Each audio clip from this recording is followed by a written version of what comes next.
Most of the battles Muhammad Ali fought were in places like this, the courthouse here in Louisville, Kentucky. It started 43 months of inactivity, and every state revoked the champion's boxing license. And Angelo, I think you really have to consider, even though it's hypothetical, those might have been the best 43 months of the champion's career. Well, I know about the best. He suffered because he wasn't fighting, but during all that time, he never had no animosity towards anyone, never got mad at anybody. In fact, he would call me up at time and say, "Hey, Ange, how about coming out and working out at the gym? Will you let me work out?" I said, "Stop that. This is your gym. Anytime you want to." And I loved him for that because he never said one adverse thing against anybody. During that period of time, there were a lot of chances to get a fight for Muhammad Ali, and a lot of people with a lot of ideas, but nothing ever came of it. I know they tried several spots, several towns, several states, several gimmicks, doing it indoors, out of a suburban area. It never worked. He would have loved to fought, naturally, because that's what he loved, was boxing. You have to think that were that situation to happen today, it might have been a very different story.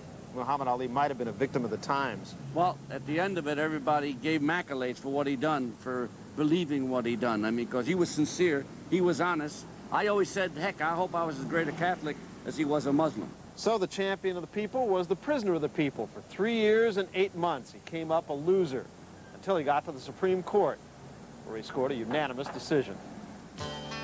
Muhammad Ali was in a battle with the courts and millions of Americans who doubted his appeal for conscientious objector status. The champion had failed his draft test twice before, but skeptical officers kept after the evasive Ali.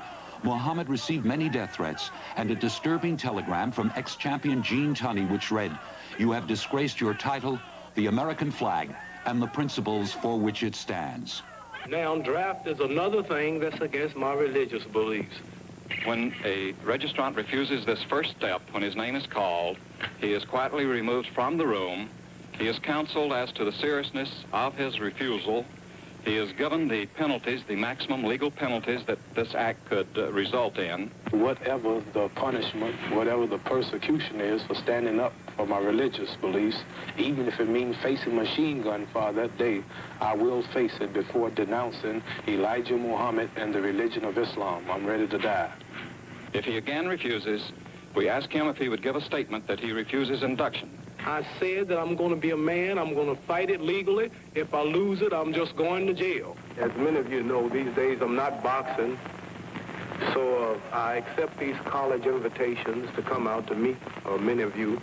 I realize that in these country towns like this, you never get a chance to see the world champ. Can my title be taken without me being whooped? One more time. That's all I can do. Now, I would like to hear this from you. I would like to hear this from you. And I want the world and the cameras to hear it. Who's the heavyweight champion of the world? One more time, we don't want no excuses. They may say the film was bad or the camera was broke. One more time, who's the champion of the world? On February 3rd, 1970, Ali announced his retirement, but then State Senator Leroy Johnson orchestrated a comeback fight with Jerry Quarry on